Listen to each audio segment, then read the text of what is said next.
Kyle, if you want to start. Oh, It's up to you guys. Yeah, just starting. I think, obviously everyone was, yesterday was a tough day for all the Niners, losing such a great like that.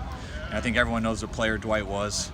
I heard a lot about it, when I moved here, mainly from my parents, because I moved here in 6th grade, so I didn't, I was younger, so I didn't grow up at that time where I knew all about the catch. Within a week of being here, I knew all about it.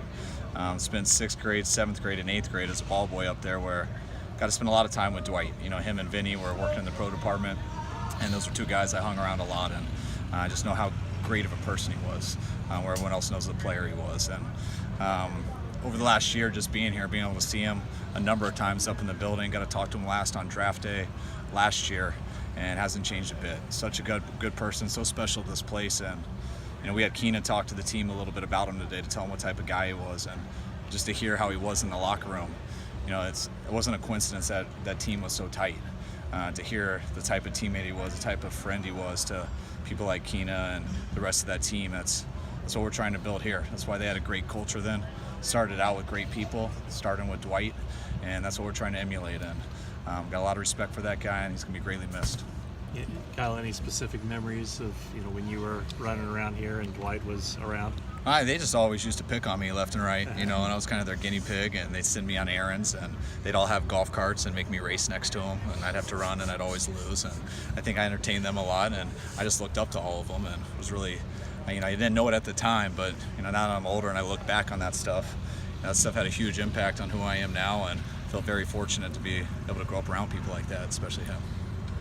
Were you able to talk to him at all when he was here last season for the halftime ceremony? No, I didn't get to see him at the halftime ceremony just because of obvious things with game day. I saw him about a month before then, and he came up and spent some time with us a weekend before that draft, where John and I got to hang out with him in the draft room and just talk ball for about an hour. So got to see him a little bit, obviously not enough, but it was good when I did. Kyle, you wore number 87. I have to ask, was that for Dwight or was that McCaffrey? Well, definitely now I'm saying it was for Dwight, but I can't lie. Back then, I was in Denver, and Ed McCaffrey was the guy I was trying to emulate. So it started with Ed, and now my kids see 87 jerseys walking around this place, and they're like, "Dad, I came to throw in your jersey," and they don't tell them it's Dwight. That was the man, so don't get that mistaken.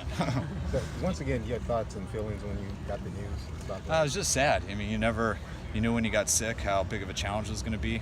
And then when you hear something about that, I think it's just a reminder of life and how you can't take time for granted. And, I think Keena said it best today, it's not about how you die, but it's about how you lived.